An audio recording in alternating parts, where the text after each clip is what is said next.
Olá, sejam bem-vindos ao meu podcast, temporada 2025 começando.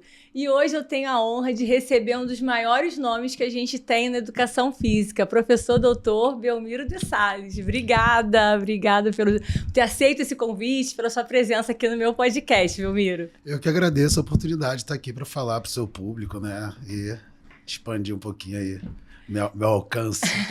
Belmiro é referência nacional, internacional, um grande nome na pesquisa científica, no treinamento de força. Então você que é estudante de educação física, apaixonado por exercício físico, treinamento de força, marombeiro, como você fala, pessoal do fisiculturismo, todo mundo aí tá super convidado, porque eu tenho certeza que esse episódio está, assim, imperdível, né? Eu vou ter que ler um pouquinho aqui, né, gente, o currículo, porque é um currículo, assim, invejável, né? Então, para quem quer conhecer um pouquinho do Belmiro, ele é graduado, né, em Educação Física na UFRJ, tem especialização em treinamento de força na antiga Universidade Gama Filho, excelentes profissionais oriundos dessa instituição, mestre em Educação Física pela UFRJ, doutor em Fisiologia Clínica pela UFRJ, pós-doutor em Educação Física pela UFRJ, então somos egressos, né, da UFRJ, temos muito carinho, estava conversando um pouquinho aqui nos bastidores da nossa instituição, quantos profissionais incríveis, né, que são nossos amigos também, né, e parceiros científicos e também profissionais. Além disso, ele também é colaborador de diversas pós-graduações, né? Na área tanto lato sensu quanto estrito sensu. Ele é membro internacional da National Strength and Conditioning Association. Esse título aí pesa, né?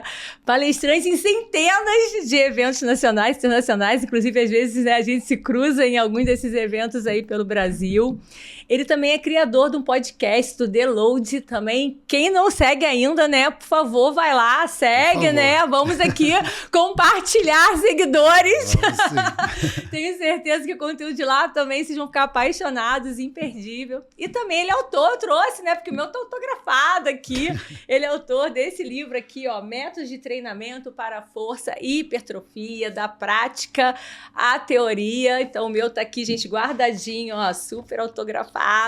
E eu trouxe aqui pra gente também conversar um pouquinho, que é um sucesso aí nas vendas, né, na internet. Isso aí. Então, assim, apresentado, então deixa eu virar aqui pra cá e conversar um pouquinho com o Belmiro, assim, eu normalmente começo a falar como é que a gente se conheceu, então já falei da UFRJ, já falei que temos amigos em comum, então, assim, vou direto ao ponto, que é onde todo mundo quer saber aqui, né, você, sucesso aí de pesquisa, mas, assim, um grande sucesso na internet, que, assim, para nossa formação, é difícil esse caminho de empreendedorismo. A gente foi, vamos assim, forjado para uma formação mais acadêmica, né? Uma formação mais formal. E aí, me conta como é que foi essa sua migração, assim, para esse fenômeno hoje nas mídias sociais. Primeiramente, gostaria de dizer que é um prazer estar aqui, né? Como eu já disse, para falar para o seu público, né? Então, em relação à questão do meu ingresso na internet, eu comecei, acho que em 2014, a me posicionar. Na verdade, comecei um pouquinho antes no Facebook, num grupo do Facebook, Ciência do Treinamento, está até lá inativo, tem mais de 20 mil participantes, mas está inativo. E aí eu entrei no Instagram, acho que 2014, 2015, para fazer um contraponto em relação a alguns posicionamentos polêmicos que alguns outros profissionais estavam adotando na internet, né? Então, algumas coisas que eu não concordava e que estavam viralizando. E eu entrei meio que para me posicionar. Em relação a exercício isolado não servir para nada, a volume acima de 10 séries ser excessivo e perda de tempo, sabe essas polêmicas? Sim. Aeróbico engorda. Então, treinamento concorrente. Então, né? Assim, eu entrei para fazer um contraponto e tive um crescimento relativamente rápido, né? Entre 2014 até 2020. Mas não era algo que minha principal fonte de renda, vamos dizer assim. Então, 2020, na pandemia, eu tinha alguns cursos online, mas eu tinha uma empresa com a minha esposa de cursos, estávamos organizando cursos pelo Brasil todo, eu tinha um curso, uma capacitação programada, outros cursos contratados. E aí, quando entrou a pandemia, todo mundo começou a cancelar os cursos presenciais e eu tive que devolver sinal e etc e tal. E os cursos que a gente tinha organizado, a gente falou, cara, não vamos devolver esse dinheiro, vamos dar um jeito da gente transformar isso de alguma forma para não perder. Porque a única fonte de renda, eu tinha acabado de perder um patrocínio também. Então a gente fez um primeiro evento, assim, primeiro eu lancei um desconto naquela época que a galera ficou presa dentro de casa. A empresa também muito fazendo live, né? Você também... Sim, aí eu comecei, mas foi depois, assim. Então eu peguei um curso que eu tinha já pronto, dei um desconto, falei, a galera que tá em casa, vamos, desconto 50%, para vocês se manterem atualizados, isso aqui. E eu vi que rendeu, né? E eu falei, cara, vamos fazer um evento direcionado para a galera continuar atuando como profissional de educação física na pandemia, remotamente, né? Como é que você treina as pessoas online, remotamente, como é que você avalia. Então me juntei com a Ingrid falando de grupos especiais, ou falando de treinamento em casa, né? Como exercício com peso corporal, etc e tal. Acho que foi, no primeiro momento, foi o Pedro Menezes falando de uso de tecnologias, né? Depois o Pet veio, a gente fez um segundo evento desse, e virou. E eu falei, cara, de repente transformar os outros cursos também online. A capacitação, o curso que eu tinha prático demonstrativo, aí transformei online. A capacitação eram 6 módulos, então assim, cada módulo vendia bem. Eu falei, pô, é isso aí. E aí eu peguei um curso que eu ia dar em Brasília, que era presencial, e transformei online, todo prático demonstrativo. Quando eu transformei online, a gente vendeu 300 ingressos. Aí falou, opa, tem um mercado aí. Eu ia fazer no Zoom, fazer com câmerazinha de celular. Falei, não, vamos contratar uma empresa para fazer a filmagem, etc. E aí esse virou e foi na mesma época que eu lancei o livro. E como eu estava fazendo muita live, etc., o livro foi... Eu estava com medo de imprimir 3.000 cópias e a gente vendeu 3.000 cópias na primeira semana de lançamento. Então, assim, foi uma coisa que virou e aí foi, né, se retroalimentando.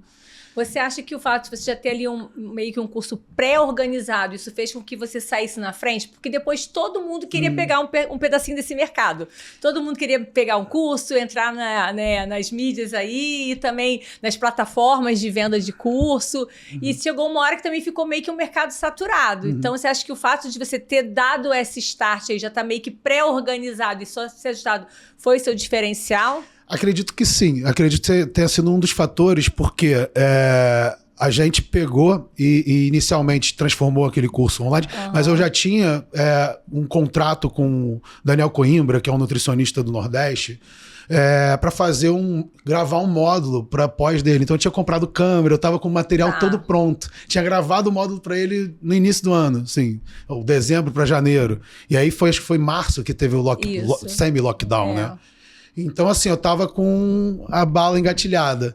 E aí, o Personal Trainer Home Care, até o Arnold que eu participei, o Bruno transformou em online também. Só que o meu Personal Trainer Home Care foi o primeiro evento um mês antes do Arnold. Então, assim, em março a gente já tava, ou abril a gente já tava com esse evento. Então, realmente foi o início de tudo, eu acho. Que incrível. E essa questão do livro, assim, você falou, pô, na primeira semana vendeu 3.000 cópias. Pra gente, como autor, a gente sabe, né, o que a gente, né, pena para poder publicar um livro. E muitas vezes a gente fala assim, vou publicar um livro, mas eu sei que não vai me trazer retorno financeiro. É mais aquela questão da gratificação de você ter... E o status também, isso também te dá uma expertise na área. E aí, como é que foi assim? Nossa, e aí, vou imprimir mais e tá sendo um maior sucesso. E como é que funciona isso? Me fala um pouquinho do livro. Foi exatamente assim, né? O livro era algo que era cobrado de mim desde que eu comecei a dar aula sobre métodos. Eu dei a primeira grande aula de métodos no Arnold de 2014.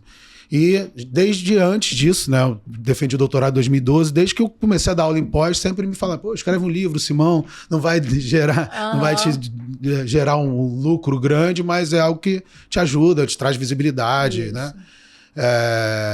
E aí eu fiquei, né, naquela...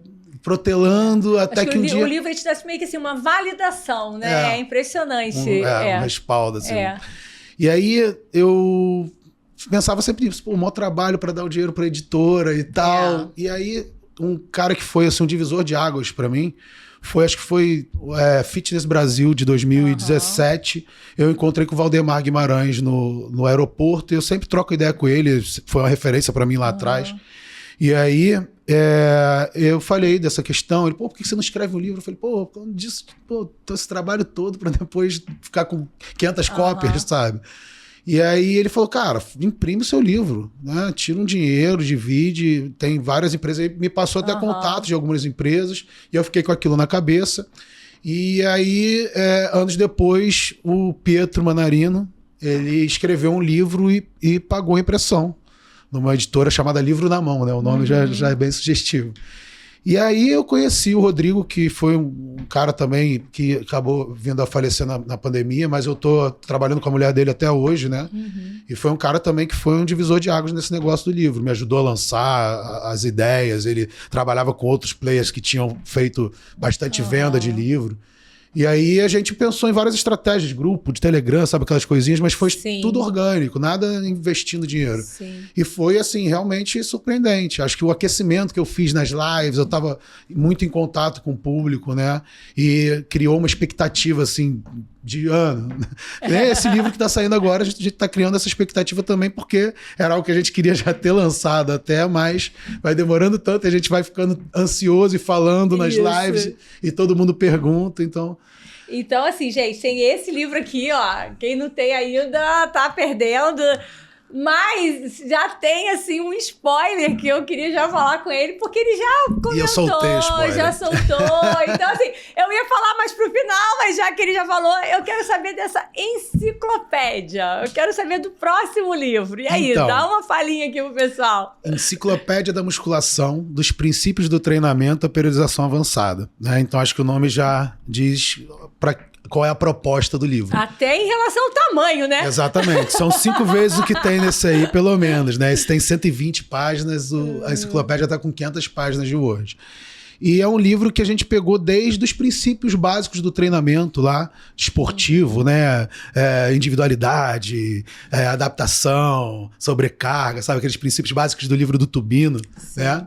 E falamos desde os princípios, dos conceitos básicos, como é que surge o termo musculação, até a periodização avançada específica para o atleta de combate, né? Escrito com a ajuda do Alex. E aí, para esses capítulos, ou partes de capítulos, sobre assuntos que não são do meu domínio, eu chamei grandes especialistas. Então tem o Evaldo, que escrevemos junto o modelo de classificação do nível de treinamento no capítulo que ensina como fazer essa avaliação, né, usando os 5 parâmetros. Também num capítulo sobre periodização para o powerlifting. Tem o Thiago no capítulo sobre escolha e seleção dos exercícios, né, Thiago, que é uma referência na biomecânica.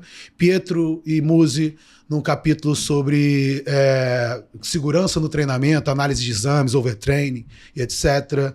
Cláudio Meribel, concorrente flexibilidade e musculação. Léo Mata, concorrente aeróbico e força. Ingrid, grupos especiais, né? Então, assim, tem o Jonato, periodização para fisiculturismo. Charles Lopes, controle de carga. Espero não ter esquecido ninguém. Né? Senão Ramires, tá perdoado. Periodização para o CrossFit no Ramires também. Então, assim, tá bem completo, abrangendo principalmente os esportes de força, né? Não tô falando de futebol, natação, nada disso. Mas tô falando mais nos relacionados. De força, nos esportes relacionados que usam treinamento de força especificamente, né?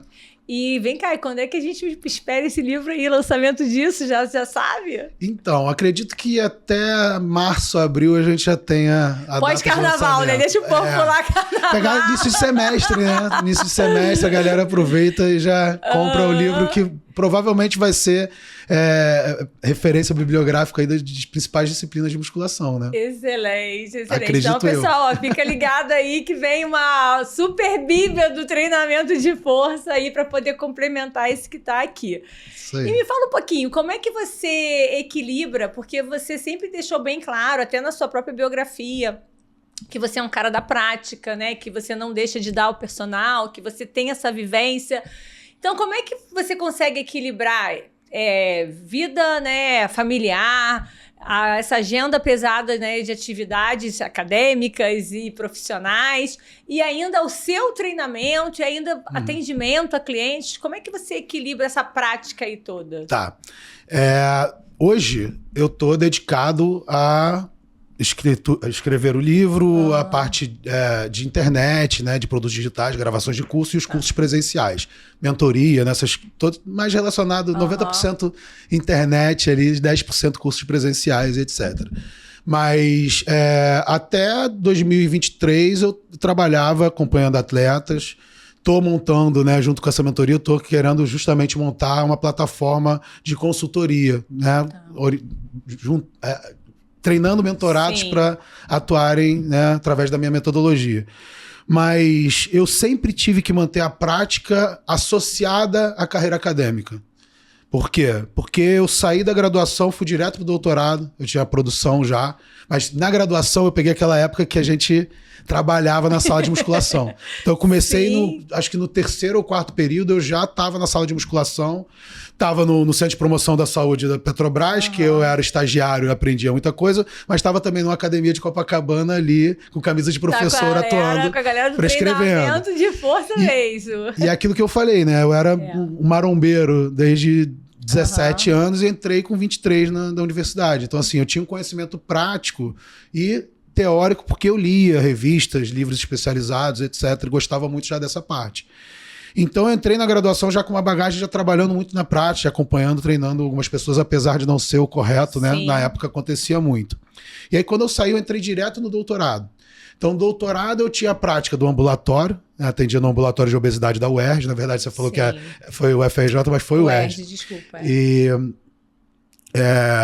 atuava lá e tinha uma aluna idosa, tinha outros alunos atletas e etc, acompanhava um ou outro atleta e me mantive assim durante muito tempo. Eu nunca tive mais do que 5 atletas simultâneos, 5 alunos atletas simultaneamente. Essas cartelas de 10 alunos por dia, entra de manhã até a noite, eu não tinha como fazer isso. Então eu selecionava muito bem quem eu ia trabalhar, tinha assim um perfil e é algo que gera bastante demanda, né? Até consultoria. Na época da pandemia eu trabalhei muito com consultoria, mas gera uma demanda às vezes que você nem espera, né? De WhatsApp, de esclarecimento, de até o tempo todo, a pessoa tem algum problema, né? Acha que você é psicólogo, vem desabafar, ou cada hora faz uma coisa, você orienta... Que você está no dia a dia ali, né? Então, essa proximidade, esse vínculo, né? E essa confiança também. E aí, assim, acho que a prática sempre teve. Nas coletas de estudos, nesses 5 alunos em paralelo, atletas, alunos, alguns amigos que acompanham. Hoje eu acompanho ainda alguns amigos, até ajudo na orientação de alguns treinos, mas nada de acompanhar o treino do atleta. Hoje em dia, para acompanhar atleta é mais complicado, né? E o que te levou lá atrás? Assim, você falou, pô, me apaixonei pelo treinamento de força e começou a treinar. Você já foi pra academia, assim, já pra treinar força, já ficava na pracinha lá, era a galera da barra e da paralela. O que foi do treinamento de força que te deixou tão apaixonado que você pautou tua vida toda em cima disso? É engraçado porque quando eu era molequinho, criança mesmo, inclusive tem foto de eu fazendo duplo bíceps, etc e tal. Eu era apaixonado por He-Man, por Popeye, sabe? Queria comer espinafre para ficar forte. E meu pai e minha mãe sempre treinavam. Sempre treinaram. E meu pai tinha massa em casa, eu roubava a massa dele, tomava. Que era gostoso também, né? Docinho. Mas desde pequeno eu ia pra academia com meu pai, a academia do Álvaro Barreto. Na Corpo 4, o Rods fala sempre. Quando eu fiz a disciplina do Rods, musculação, ele contava: esse moleque vinha pra academia, pegava o haltério, eu pegava ele pela orelha, levava. E na época era praticamente proibido criança na sala de musculação. E aí ele falava que assim, virava as costas, eu já tava pegando haltério. E aí fiz jiu-jitsu nessa época, lá com o Silvio Bering, até, que era da academia. E aí, mais tarde, eu voltei a fazer jiu-jitsu com 16 anos. E já naquela época que você responde mais rapidamente ao treino, né? E é aquela calistenia, aquele treinozinho laboral, aquele atividadezinha de aquecimento que se faz no jiu-jitsu, tipo apoio, abdominais, etc. Eu já comecei a ver a resposta. E ali eu resolvi começar a fazer musculação. E aí vi uma resposta muito rápida. Eu tava naquela fase que tinha uma barriguinha, uma gordurinha, assim, que nem tô agora.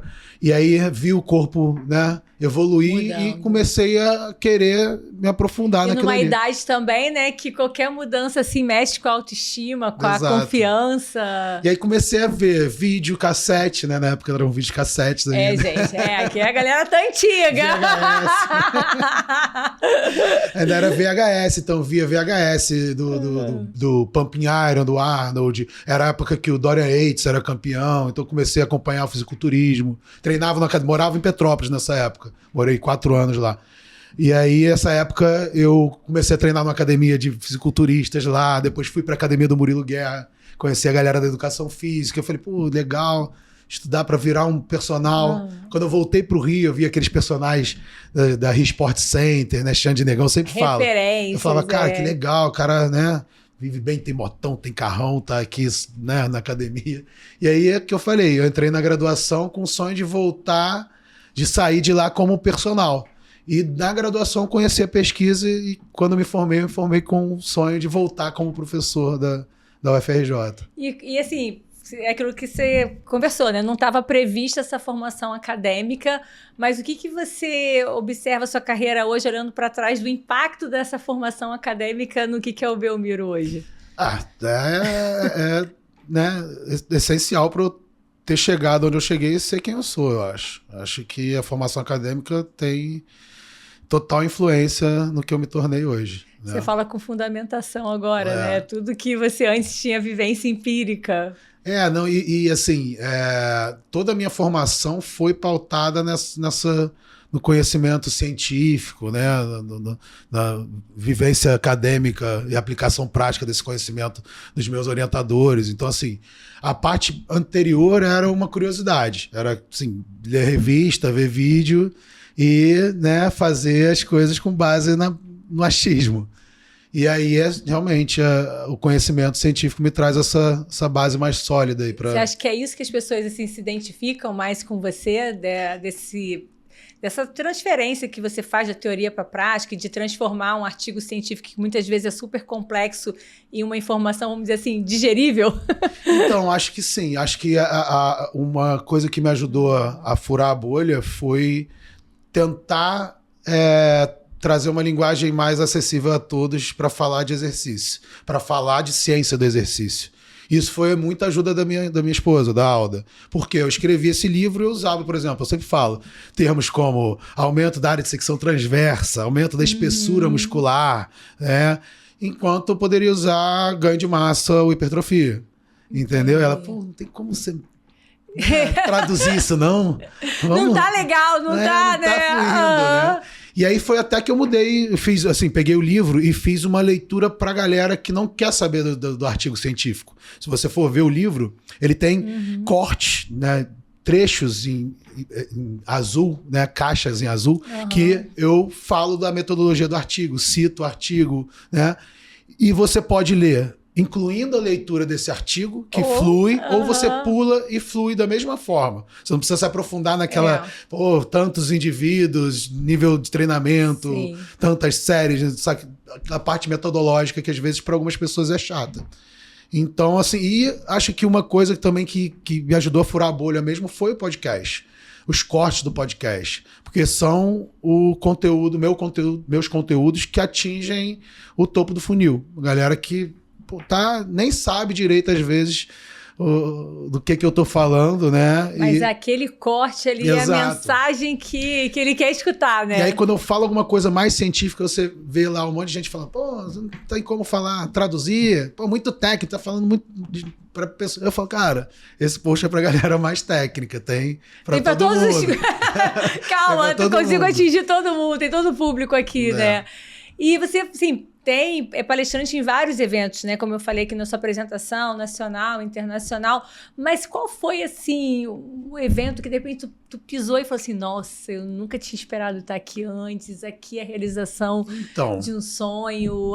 Eu vim aqui, né? Acho que quando a gente se encontrou na Fitness Brasil, eu falei isso muito pro Fábio. Eu falei, nossa, eu vinha no Fitness Brasil, assim, como aluna, durante muitos anos, e agora tá aqui nesse palco e continuar vindo todos os anos nesse palco é muito gratificante, né? Então, acho que tem alguns eventos, que é claro que a gente fala, não é pra ficar ninguém com ciúmes, mas tem alguns, assim, que eu acho que marcam mais a nossa história, que você fala assim, nossa, que eu nunca imaginei que eu pudesse estar nesse palco aqui, e eu tô muito realizada agora por estar aqui.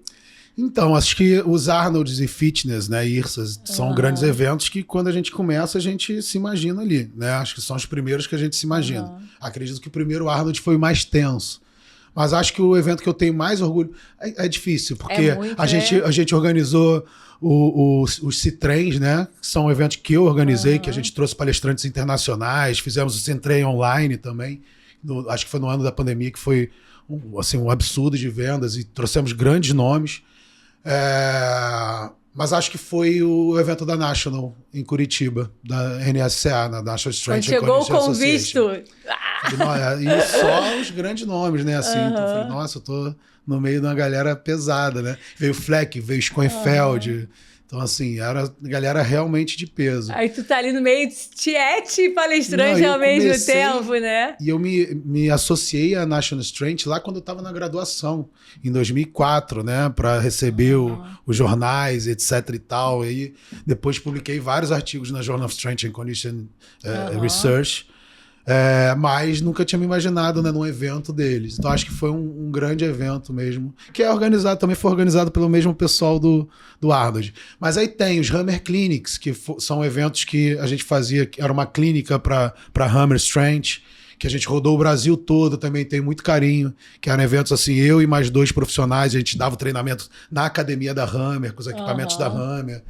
Tem vários eventos assim que são muito marcantes. Mas acredito que esses que a gente já está esse ano de novo, né? Fitness e Arnold, ENAF também, assim, nossa, fiz inúmeros ENAFs. E ENAF, assim, eu ia para graduação, eu via aqueles folhetinhos assim, ENAF 28. Eu falava, nossa, que legal, ainda vou nesse evento. A galera fala, pô, mas é zoeira, a galera vai para curtir e tal. Aí, mas nunca fui como aluno, engraçado, né? Eu fui em um ENAF no primeiro período de faculdade, né? Tem que ter a estreia, né? Eu primeiro nunca fui período como de aluno, faculdade. eu fui só como palestrante. Como aluno. E aí aquela loucura de ENAF. ENAF, acho que de 2013 pra cá eu fiz, pelo menos, se for botar na média, pelo menos uns 3 eventos por ano. Nossa. O Paulino gosta bastante de mim. E assim, são muitos anos de treinamento de força, são vários eventos, né? Nacionais e internacionais. Então, os internacionais eu não palestrei lá fora. Os internacionais que aparecem dentro, são os tipo, o NSA era internacional, né? Agora, o que você acha que ainda é o calcanhar de Aquiles da galera? O que você acha que ainda pega ali na hora de você falar de prescrição? O que o pessoal ainda vai pro congresso querendo discutir, querendo saber? Então, quer saber tudo, né? E assim, a gente vê uma... Desde o beabá, desde o básico. Qual é o nome desse equipamento? Para que ele serve? Alguns com que ele pega. Mas assim, eu acho que o que mais pega na prática é a galera prescrever sem avaliar da forma adequada. E até uma das coisas que a gente desenvolveu foi o modelo de classificação do nível de treinamento com base em diferentes parâmetros. Né? Porque até pouco tempo, apesar de ter um ou outro trabalho que usa parâmetros diferentes, o parâmetro, né, mais utilizado era o tempo de prática. E o tempo de prática não leva em consideração necessariamente a frequência e nem como é que a pessoa treina, quanto ela se empenhou, quanto ela, né, progrediu, adotou corretamente o princípio da sobrecarga. Então, assim, tempo não quer dizer nada. A pessoa está 1 ano na academia, ela pode estar super treinada em nível de condicionamento de atleta ou pode estar com um nível de condicionamento de iniciante, porque é aquela pessoa que, né, demora treina, 2 horas para fazer não treina, 4 exercícios. Vai ali, caminha 3 km por hora mexendo no celular, faz aquela extensorazinha com 10 repetições com a carga que faria 40. E aí... E reclama depois que o personal não deu resultado. Então, o tempo de treinamento não vai traduzir isso, né? Então, a gente trouxe outros parâmetros que podem ser avaliados por uma anamnese, que é o tempo de treino ininterrupto, mas se a pessoa já treinou e está parada, a gente considera o tempo de destreino e o tempo de treinamento prévio. A gente sabe, tem memória muscular, tem aprendizagem da técnica, né? Tem várias coisas que a pessoa mantém, né? Mesmo que ela pare de treinar durante muito tempo. E esse lastro ele deve ser considerado. Além disso, técnica de execução e força relativa para diferentes movimentos, de empurrar, puxar, membro superior e inferior. E aí você tem diferentes parâmetros para direcionar o treino.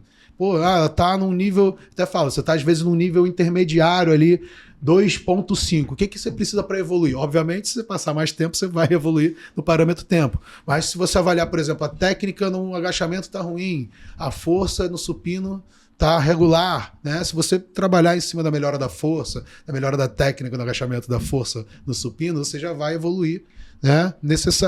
Automaticamente, né? Então é um modelo que está sendo utilizado tanto na ciência quanto na prática para o direcionamento da prescrição. E eu acho que é uma das carências da nossa área, né? E você, assim, o treinamento de força, ele tá numa crescente exponencial, né?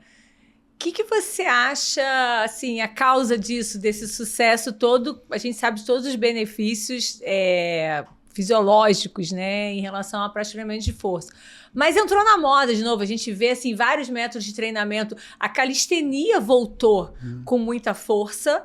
E a calistenia era aquela coisa, né, de pessoal lá da década de 70, né, e voltou agora novamente com muita força. O próprio CrossFit é uma pegada, né, de vários outros métodos, assim como outros que estão vindo. O que você acha que é essa grande moda hoje do treinamento de força? Por que a gente está ressuscitando vários métodos aí, que até foram alguns métodos que foram condenados há algum tempo atrás em relação a exercícios que eram considerados contraindicados e por aí vai. Eu acho que antigamente existia um preconceito que foi sendo quebrado pelas pesquisas, né? Então hoje a gente sabe que por mais que a pessoa treine mal, ela evolui e ela tem ganhos consideráveis fazendo a musculação, mesmo que mal feita. Ganhos metabólicos incríveis, exato. Né? Em todos a gente hoje sabe que a musculação é uma atividade sem contraindicação absoluta. Né? Não tem nenhum grupo que você fale, não pode treinar de jeito nenhum, não pode fazer musculação de jeito nenhum.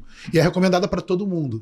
É uma atividade física que você consegue controlar todas as variáveis. Né? Se a pessoa não pode ter impacto, você reduz o impacto. Se a pessoa não pode mexer tal articulação, você não mexe só aquela articulação. Né? Se a pessoa está com o braço mobilizado, você pode treinar o outro braço e você tem um efeito cruzado, sabe? Então, assim, ela é ótima, mesmo que você faça de uma forma errada. E além disso, a gente tem ali, né, a partir dos anos 70, um reconhecimento dela como uma atividade física benéfica para todas as doenças e tratamento e prevenção, né, do agravamento do quadro, etc. e tal. Junto disso, essas evidências, as recomendações dos principais órgãos, né? A gente tem a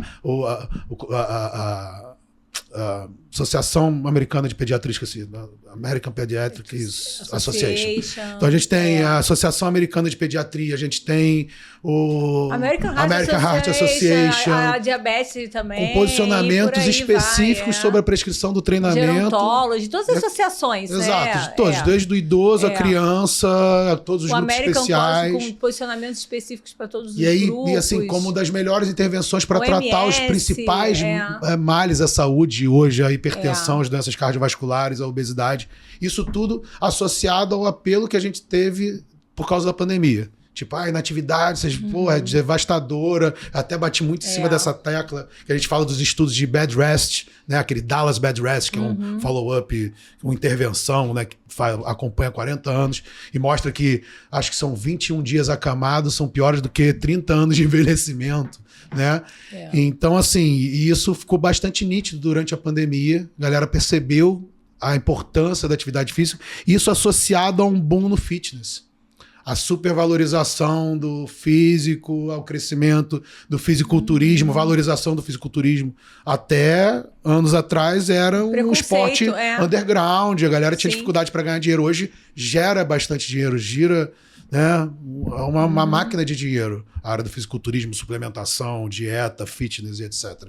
Então acho que isso tudo associado faz com que a galera valorize cada vez mais a musculação e as diferentes vertentes. E hoje a gente sabe, treino de 20% gera ganho de massa e hipertrofia, né? Então assim, um pilates que às vezes a pessoa associa só a melhora do desempenho motor, da consciência corporal, também pode gerar ganho de força, hipertrofia. A zumba, né? Eu costumo brincar, é o que a gente... Vai se mexer que vai ter alguma melhora, né? Essa questão, né? A gente tem que orientar hoje as pessoas a se mexerem, a praticarem atividade física. Por quê? Ter uma vida ativa, né? Não é só chegar, treinar e ir embora, né? É porque o percentual da população brasileira que pratica atividade física é ínfimo, né? Sistemático. Dentro da academia é ridículo.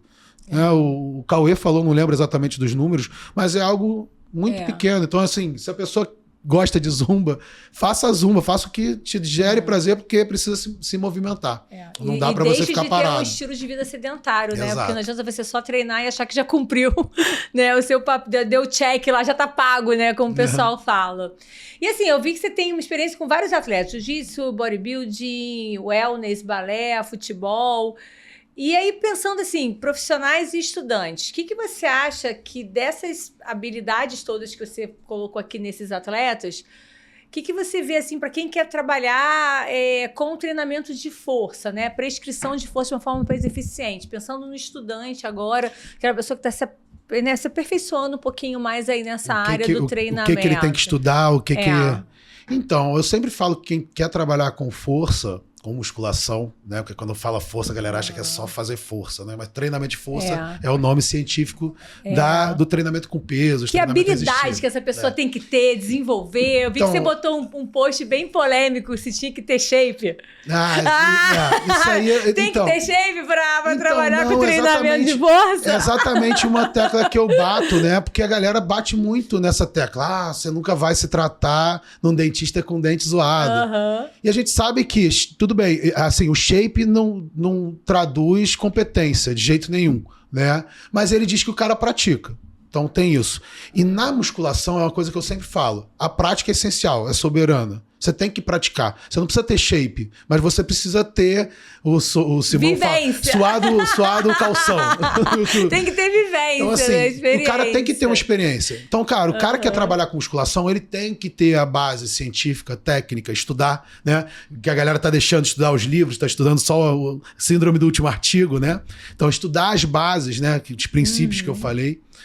Né, ter um conhecimento aí da ciência, mas tem que praticar, né? Acho que prática baseada em evidências está, né, sustentada no tripé, que é o conhecimento científico, né, a experiência prática, a preferência do cliente. Então você tem que unir essas três coisas com experiência, né? Para você poder unir isso aí, você precisa ter um conhecimento prático, né? Então a pessoa, e é o que eu falei no post, às vezes a pessoa tá com sobrepeso, obesidade ou não tem um shape, mas ela passou, já vivenciou aquilo ali. Ela precisa estar, né, naquele no shape, momento em shape, porque a gente sabe que não dá pra manter, né, ainda mais com determinadas rotinas que as pessoas têm. Às vezes o cara não consegue manter uma dieta, manter um treino em alta frequência, ou tem uma tendência, ou tá no momento de ansiedade. Tem vários colegas acadêmicos, grandes treinadores que passam por momentos de ansiedade e ficam, não vou citar nomes. Sobrepeso, se liga, o shape, hein? Mas assim, e às vezes tem uma oscilação muito grande de peso por causa desses momentos de ansiedade. Eu, por exemplo, no doutorado, eu fiquei obeso. Eu fui para 106 quilos. Eu fiquei magrela, eu perdi massa magra. Então, assim, eu até brincar, estava estudando obesidade e quis ganhar conhecimento de causa. Fiquei obeso. Mas, assim, tive fases da minha vida que eu engordei, que eu não estava treinando, que eu estava com lesão. Então, assim, e não deixava de ser competente naquela fase só porque eu não estava com um shape, né? Mas acho que a base teórico-científica, mas a vivência prática é essencial, né? Não dá para ser só teórico nem só prático, tem que associar os dois. Eu acho que você levantou assim, um tema que eu acho excelente, porque esse consumo que a gente tem, a facilidade das mídias, dos cortes, tem sempre alguém traduzindo alguma informação, mas a sua interpretação de determinado artigo, de repente, não é aquilo que aquele artigo realmente tem na íntegra. Então, a gente sabe que tem profissionais que levam realmente um trabalho muito sério na internet, mas a gente também sabe que tem muita informação manipulada, então às vezes a pessoa fica meio que papagaio de algumas pessoas que ele até idealiza, que em alguns momentos ele até tem uma idolatria, mas que essa pessoa tem que ter um senso crítico, né? Então acho que a minha maior ressalva que é essa: vá à base. Se você gostou de um conteúdo que alguém colocou, então acesse esse artigo, leia, traga a sua interpretação. Hoje em dia tá toda facilidade, está em inglês, você joga no recurso de IA, faz a tradução para você. Então tá tudo tão mais simples, mais mas simples, que você né, do que foi pra gente, do que foi pra gente, mas que você consegue ter o teu parâmetro e você ter até uma forma de estar debatendo, né? Encontrei com você, aquele artigo eu li, tirar uma dúvida, esclarecer alguma coisa e não simplesmente pegar um recorte, uma fala que é mais rápida. Às vezes a gente sabe do dinamismo da vida da pessoa, mas isso aí acaba às vezes deixando tudo muito raso, né? A pessoa fica só reproduzindo e não tem realmente ali o conhecimento por trás daquele artigo, daquela fala que foi, né, dita por alguém. Então, acho que essa parte aí, eu acho que é o que a gente tem mais, assim, receio hoje quando eu falo das mídias sociais. É ótimo, com certeza, né? A gente consegue traduzir, alcançar muita gente com muito conhecimento, mas dependendo, né, do público, você tem essa informação às vezes muito rasa. Então, eu vejo hoje os nossos profissionais um pouco preguiçosos, né, nessa questão da leitura do que foi nossa referência, né? Quem são os grandes nomes, saber identificar o que é uma boa referência, né? Porque hoje, até a gente falou, o Thiago fez um post esses dias sobre a questão dos pré-prints, né? Que estão sendo divulgados como se fossem evidências concluídas, já validadas. E a gente sabe que um pré-print, às vezes, pode mudar completamente entre sair o pré-print e sair o artigo original. A versão final do editor, da aprovação, estatística. Né? Eu já tive estudo que mudou o título e os resultados, porque pediram para a gente reanalisar. Isso. Então, assim, muda completamente, né? E ainda tem a galera que age de má fé. A galera que pega algumas informações e divulgam de forma enviesada, convenientemente atendendo aos seus interesses pessoais. E aí é terrível, porque é uma briga de foice, né? E quando você também não tem essa base, você também não sabe, assim, quais são os periódicos sérios, quais são os locais que você pode realmente... Você fala assim, foi publicado um artigo. Ok, mas onde é que esse artigo foi publicado? Qual é a seriedade dessa revista? Que a gente sabe, infelizmente, que também tem as revistas consideradas predatórias. Com certeza. Então, assim, até no meio acadêmico, né, que a gente tenta trazer ciência, ainda tem várias questões que precisam ser muito bem analisadas para você não passar nenhuma informação errada ali, né? Com certeza. Tá bom, então assim, a gente vai agora para uma parte aqui que é nova, tá? No podcast versão 3ª temporada, Netflix aqui, ó, na verdade o seu pod tá aqui, ó, renovando comigo 3ª temporada, que é a parte, assim, do bate-bola, tá? Então vamos ser, assim, tentar ser objetivo, né, que a gente fala pra caramba. Vamos lá. Então, acho que alguma coisa a gente acabou falando aqui, mas vou pedir... Um livro que todo profissional...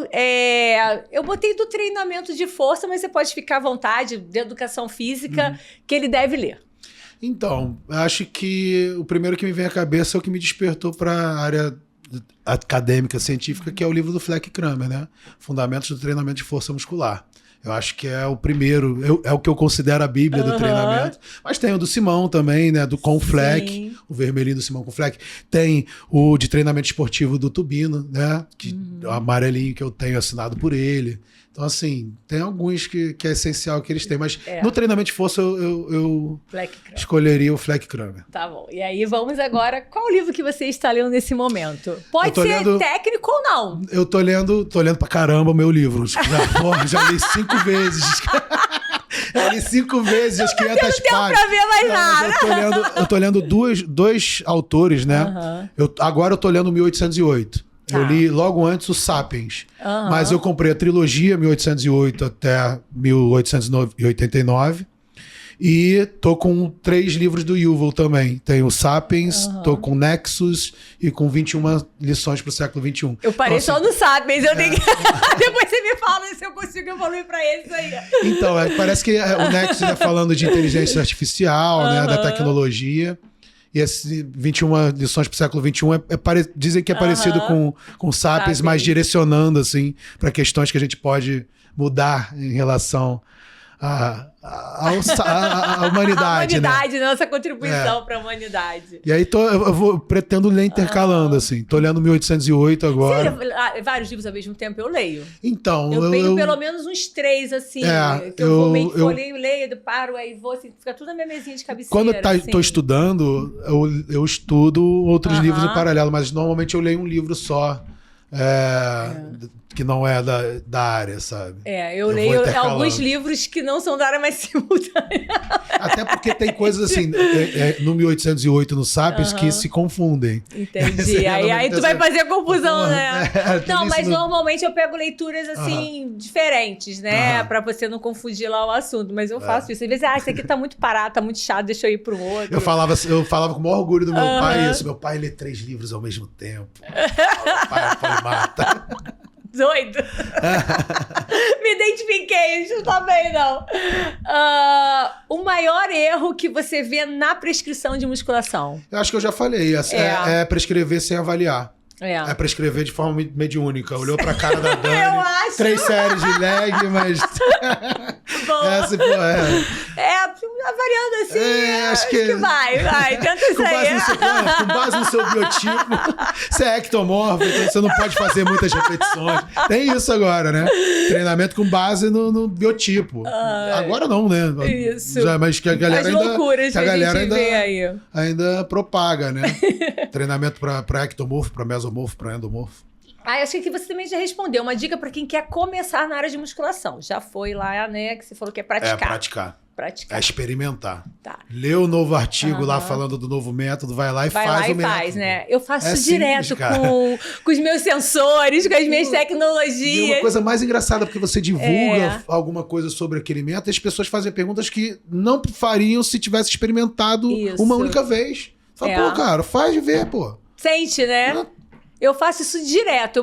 Às vezes eu corro meio-dia pra ver como é que é o estresse térmico, boto meus sensores, eu faço isso. Eu acho que é legal pra saber o que o nosso atleta passa e vivenciar, né? Até os efeitos ruins também. No treinamento de força é muito importante isso, desconforto. Não é? Desconforto. Aquela situação, aquela queimação, quando que dá, quando não dá. Dor muscular de início tardio. Pô, isso é ótimo. Eu fiz outro dia um exercício até lá no CT do Alex, que era uma coisa tão boba, assim, que você ficava só assim, encaixando assim, né? Mexendo muito essa região glúteo médio, mas muito assim, entrava muito ali. Eu percebi que estava muito trabalhando ali o trocânter. E assim, teoricamente, exercício super bobo, assim, né? Estabilidade. Nossa, no dia seguinte. Eu falei, opa! Trabalhou. E aí fui treinar, fui correr com dificuldade, tá? Mas mudei o pace lá, isso é muito legal. Você tem o seu exercício favorito na musculação? Então, eu tenho exercícios favoritos para cada agrupamento. O exercício favorito eu não consigo pensar, não. Qual o exercício favorito para bíceps? Ou para... Eu tenho os Mas meus. você gosta de treinar mais membros superiores ou membros inferiores? Eu gosto de treinar mais membros superiores porque eu tenho uma tendência já a um maior desenvolvimento de membros inferiores. Então, eu nunca tive que me preocupar. Eu sempre fui mais pesado. Então, tanto coxa quanto panturrilha eu andava de skate e tal. Sempre tive bem desenvolvido e mais seco do que membros superiores. Então, minha preocupação é membro superior. E é engraçado porque eu gosto de treinar o que eu tenho menos desenvolvido. Que é deltoide, bíceps, são agrupamentos que eu... Dorsal, são os agrupamentos então, escolhe uns dois aí pra galera saber o que você quando a galera pergunta sobre eleger exercício, eu normalmente falo de 4 exercícios que não estão necessariamente no meu programa. Né? Então, acho que a pessoa... Inclusive, né, não precisa nem de equipamento. Seria o levantamento terra, o agachamento, um supino e uma puxada.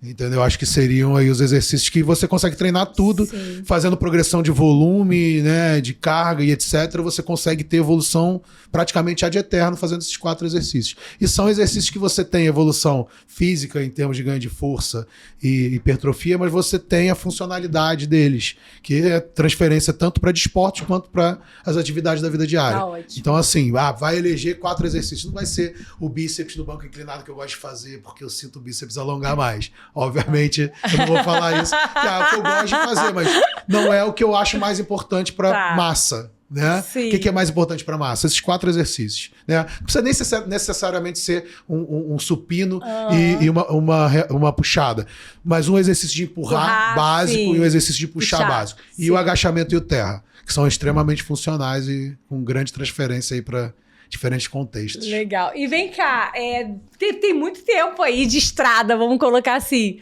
Um fato que te marcou, assim, uma história engraçada, um caos, assim, daquelas vidas de congresso, de palestra. Então, até puxando para uma historinha que eu sempre conto quando eu vou falar de intensidade e que tem a ver até com a pergunta que você fez anteriormente.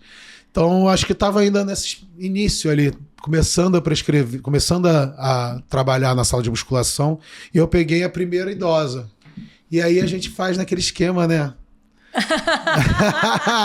Cara de 2 plaquinhas. Eu sempre conto isso, quando eu falo de como controlar a intensidade, eu sempre conto essa história nas aulas. E eu olhei e falei, regulei o banco, né, o apoio do pé e etc. E falei, são 3 de 10 com essa carga, 1 minuto de intervalo, pode fazer, né? E aí ela começou a fazer, eu vi que estava tudo certinho, falei, são 3 de 10 com 1 minuto de intervalo, eu vou só atender aquela menina ali e volto para te passar o próximo exercício, tá? Me aguarda aqui. E aí, quando eu cheguei na menina, praticamente, a senhorinha já estava do meu lado saltitante. E aí, qual o próximo? Eu falei, não, eram 3 de 10 com 1 minuto de intervalo. Tava levinho, fiz logo as 30.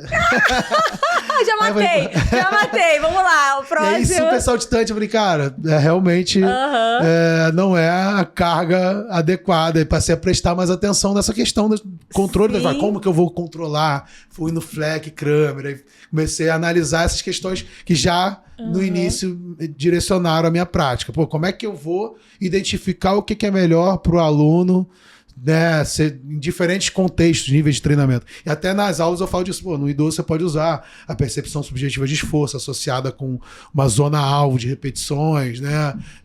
Usar escalas de recuperação. Então, assim, foi aí que eu comecei a me aprofundar nessa parte.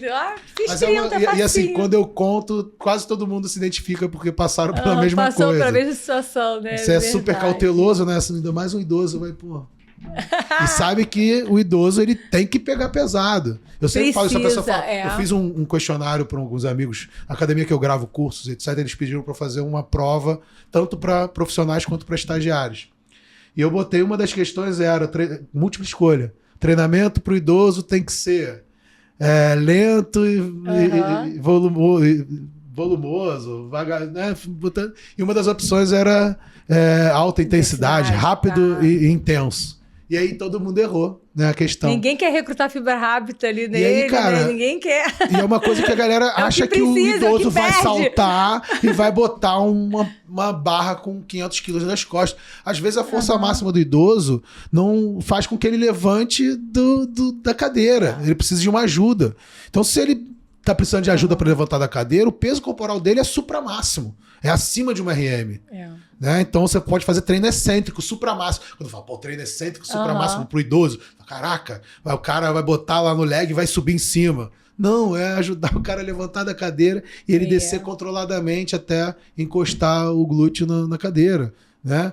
Pô, levanta o mais rápido possível. Às vezes o mais rápido possível do idoso é o seu lento. Né? Então, assim, não precisa saltar para treinar a velocidade, ele não precisa botar 500 quilos nas costas para treinar a força. E ele precisa recrutar esse tipo de fibra que ele mais perde. Ele perde. A primeira coisa perde força, depois ele atrofia fibras de alto limiar do tipo 2, né? Verdade. Bom, agora tem a pergunta da caixinha, que também é uma novidade aqui. Então, pergunta da caixinha, primeiro foi do seu livro, da enciclopédia, você já respondeu. Gente, essa daqui, desculpa a sua esposa, foi pergunta de meninas, se essa foto do livro é sua. Não. Quem dera, né? Quem dera que eu tivesse tido esse shape um dia. Menina, esse shape não é dele, não. Não cheguei nem perto. Então, a sua esposa pode ficar tranquila. Não, tá, mas se quiser, tem lá no Instagram as fotos, né? Botei nesse post que eu falei lá, se o professor precisa ter shape, tem lá as minhas páginas. Que tem o shape, então. Mais uma aqui. Como você organiza seu treino no dia a dia? Então, hoje eu tenho variado estímulos, mas assim, hoje eu tô fazendo uma divisão já há algum tempo, né? Que eu boto 2 dias, 2 dias de empurrar e 2 dias de puxar. Sendo que um dia de empurrar eu enfatizo mais deltoide, entra um pouco de tríceps e peitoral. Aí no dia seguinte eu treino ênfase em dorsal e distal do bíceps. Não, agora até inverti. Tá, vou falar o que eu tava fazendo até semana passada, que eu inverti essa semana. Aí faço uma divisão que seria de puxar, mas com ênfase em dorsal e distal do bíceps. Aí faço um dia de perna, que é aqueles, né, que eu falei pra você. Sim. Que eu tenho já uma tendência a ter mais desenvolvido. Aí faço um dia de empurrar com ênfase em peitoral, e aí pego um pouquinho mais de tríceps também. E um dia de puxar com ênfase na parte superior das costas. Eu tô divulgando o treino lá nos stories direto. Aí, treino 5 vezes por semana. Só seguir ele que vai saber certinho. E aí minha pergunta, o seu cardio é só lá na sala de musculação ou você faz uma corridinha aí de vez em quando? Então, eu faço assim, desde a pandemia eu tenho o hábito de andar de bicicleta todo dia. Né? E você sofreu, inclusive, um acidente. Sim, exatamente. Então, assim, tenho o hábito de andar de bicicleta todo dia já desde 2020. Desde antes disso. Inclusive, na pandemia, eu saía de máscara, né? Pra dar aquela voltinha ali na praia, morava ali perto. E aí, quando tive a queda, eu, como ia ficar com uma cicatriz grande aqui, eu passei a fazer o cardio dentro da academia. E até dei uma secada maior. Agora eu dei uma pausada do ano novo pra cá, já deu uma inchada de novo. Mas assim, fazendo cardio mais controlado dentro da academia, eu tive uma melhora aí na composição corporal considerável. Viu, gente? Ele associado. faz cardio também, viu? Agora a galera tá vendo as anquinhas aqui, de repente, pô, o cardio não tá funcionando, tá... Mas já eu volto. E tem um aqui que eu acho que é cliente seu, porque ele pergunta assim, qual é o seu próximo produto? Qual é o meu próximo produto? Esse aqui falou muito cliente, foi muito cliente. Esse aqui, então, acho que vai ser o livro. Eu tava pensando em lançar aí um e-book anterior ao livro, mas acho que eu vou deixar pro livro mesmo e depois eu lanço o e-book. Tá concentrado toda a energia no livro. E livro. aí, eu até vou regravar alguns cursos, já tá engatilhado, mas eu vou mexer nos PowerPoints, dar uma repaginada para regravar aí alguns cursos que já estão cansados. Já gravados precisa já 2020. Uma nova roupagem. É outro Belmiro, assim. É um Belmiro completamente diferente. Da pandemia, então, eu tô com a cara desse tamanho, inchada. Tem que regravar. Vai colocar o shape pra poder regravar. Não, fora assim que o discurso melhorou muito, né? Com o podcast eu tô com outra, né, fluência. É vivência de câmera mesmo. Então, assim, acho que hoje em dia, pra gravar, vai ser muito mais natural do que as primeiras gravações de 2020, que eu ficava super travado. A gente travava, né? Impressionante. Eu fazia 50 mil vezes no telefone pra poder... essa que ficou legal, é diferente mesmo. Bom, então, eu queria saber agora, além do livro, que eu sei que é o seu objetivo mais, assim, projetos futuros. Então, tem a gravação... Atual, já sei que é o livro. Atual, já sei que é o livro. Eu não tô pensando... Eu penso em continuar com os produtos digitais, né? A mentoria... esse projeto da plataforma de consultoria, né, online, eu quero fazer, mas eu quero fazer um negócio bem feito. E eu trabalhava com consultoria e via que sozinho não dava conta, era muito trabalhoso. Então, montar uma plataforma que atenda com um programa, né, que envie o programa de treinamento, etc e tal, eu acho que é um dos projetos futuros. Mas a nova edição desse livro é um projeto também futuro. A possibilidade de já fazer com tradução, né? Tem muita cobrança para fazer em espanhol e de repente em inglês também é uma boa possibilidade. E é isso, assim, os projetos vão surgindo, né? Sempre. E tem muitos que a gente tem que abrir mão porque são complicados de tocar, ou às vezes, né, envolvem muitas pessoas. Hoje eu tenho me isolado mais nesses projetos. Que no início a gente tava, vambora, vamos. E depois opa, peraí, não dá pra... No início você, vambora.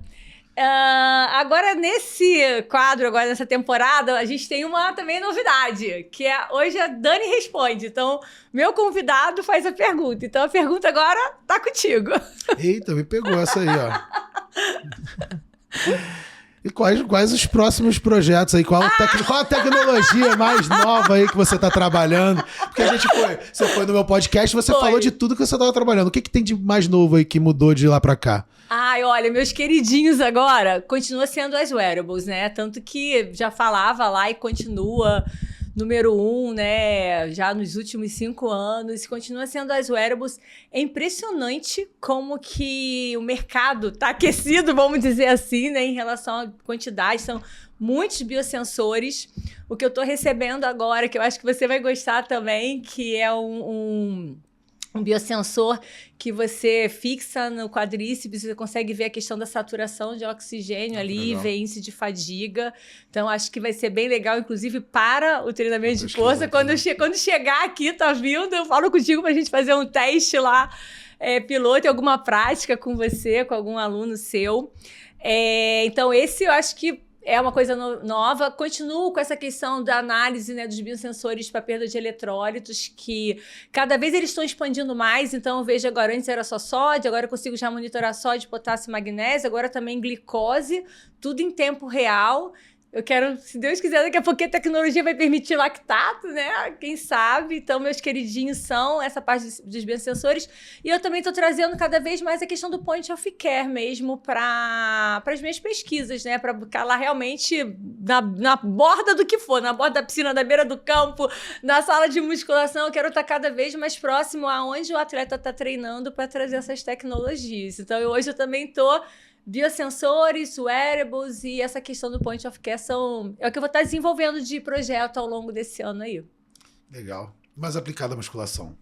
Aplicada à musculação, eu acho que o ideal nesse momento realmente é esse sensor para verificar a saturação e índice de fadiga. Legal. Eu consigo ver ali questão de hemoglobina, hematócrito, então a gente consegue ver ali índice de fadiga. Ele ainda é novo, né? Não tem aqui no Brasil, o pessoal está começando a receber agora. O meu tá chegando também, só vende lá fora. Então tá vindo aí também de carona. E aí quando ele chegar, eu só conheço ele do que a gente vê no YouTube, na internet, eu vou poder ter uma experiência mais prática, mas eu acho que para ele, especificamente, para a gente ver essa questão, né, de fadiga, ver como é que tá a saturação, vai ser bem, bem legal. Aí a gente pode levar lá para fazer um teste. Você me mandou um halter também inteligente, não foi? Nossa, o que é aquilo, né? Eu achei muito legal, né? Muito legal. Porque quando eu peguei, eu mandei, vou mandar para aqui o treinamento de força. E eu achei interessante a forma como ele mesmo vai direcionar, né? Como é que tá? Você falou tanto dessa questão de controle do volume, controle da carga, e esse halter inteligente, ele vai pelo seu peso corporal, ele já vai identificar ali o que você vai conseguir, né, de mover ali, né, deslocar aquele peso, aquela sobrecarga. Não sei se isso vinga aqui, mas eu acho, assim, as oportunidades são cada vez maiores, né? Eu achei bem parecido com uma tecnologia que a Tecnogym já tem há bastante tempo, que é aquele Power Control. Sim. Eu trabalhei na Petrobras lá nos primórdios. E era, né? Controlava amplitude, calculava potência, né? Tinha ali o tensiômetrozinho associado. E depois eu treinei ano passado nos equipamentos da Tecnogym que controlam até amplitude de movimento, cadência, né? Com joguinhos, assim, com a gamificação, né? Achei bem interessante. Mas esse da Tecnogym ainda informa muito do equipamento, né? Equipamento. Esse halter que eu achei muito, né? Então, é uma transferência dessa tecnologia para algo mais, né? Mais móvel, né? Vamos ver. Se você tiver acesso primeiro, você me fala. Eu já treinei. Quando eu vi primeiro, eu achei que eram aqueles halteres Power Block, já viu? Sim. Que você regula, que você faz. Sim, que você... otimiza tanto tempo quanto espaço, né? Você tem um halter de 2 a 60 quilos num suporte só, né? E é bem interessante, assim, funciona muito bem. E aí ele tem tanto a questão da regulagem quanto o controle, né? Agora, essa tecnologia do controle que eu queria saber um pouquinho mais dos detalhes, né? Mas provavelmente é isso, você pegou essa transferência. Acredito que seja algo similar ali, controle de amplitude, agora sim, de repetição. é completamente também sem fio nenhum, né? Então deve ter algum controle de Bluetooth. Deve ser com aquele esquema de bateria, a plataforma, né? O suporte que recarrega. Recarrega e alguma coisa Bluetooth para também fazer esse controle, até para você alimentar a informação. Sim. Tem que jogar pro Você vai ter que jogar a né? informação em alguma coisa, né? Provavelmente celular, porque tá todo hoje no celular. Tudo pro celular, né? Assim, legal. Então a gente ia sair aqui, a gente... desculpa, tá? Dá licença, agora a gente vai ficar conversando aqui de pesquisa. Mas vamos ver. Mais alguma pergunta? Eu não vim preparado. Quando você foi, tinha centenas de perguntas quando você foi lá pra cá, eu não vim preparado. Gente, tá muito legal. Quem não viu ainda esse episódio, vai lá no Deload. Ficou muito legal, né? Foi muito legal o bate-papo, adorei. Agora a gente tá chegando no finalzinho, né? Que pena. E aí eu quero saber um pouquinho, assim, do Belmiro fofoca, assim. Quero saber só das pessoas que são muito próximas a você. Uma mania, uma curiosidade, alguma coisa. Você tinha adiantado que ia perguntar isso, né? Eu falei pra Alda. Me fala alguma coisa. Alda, o que eu posso falar de mania? De implicar. Isso é o maior implicante que tem, que eu implico com ela e com a minha cachorrinha. De amor. Implico o tempo todo, assim. Você fala que é implicância. A mania principal Gente, então quando eu viro começar a implicar com vocês no curso, nas aulas, fala que, viu, tá vendo? É carinho, é demonstração de afeto. Ai, muito legal. E aí, assim, pra encerrar agora, infelizmente, a gente tá acabando. Eu sempre acabo aqui pedindo pra pessoa completar a frase, podcast com a Dani. Ciência e prática do exercício de forma descontraída. Ai, que bom! Adorei! Querido, muito, muito obrigada. Obrigada pela sua participação aqui. Eu acho que o objetivo do podcast é a gente inspirar pessoas, né? Sempre esse papo, né? De forma leve, descontraída, como você falou. compartilhar um pouquinho, né? Não só você coloca muito lá no seu conteúdo sempre muito técnico, então o pessoal veio conhecer um pouquinho mais aqui do Belmiro e inspirar novos profissionais. Aí, para fechar, eu queria que você deixasse aí uma mensagem final, as pessoas para te seguirem nas mídias, Então, uma mensagem para a galera que está assistindo a gente. Quem quiser continuar acompanhando o meu trabalho, vocês podem me seguir, né, no Instagram, @desales com 2 L's. Deload, né? Deload Podcast no YouTube, D-Load, né?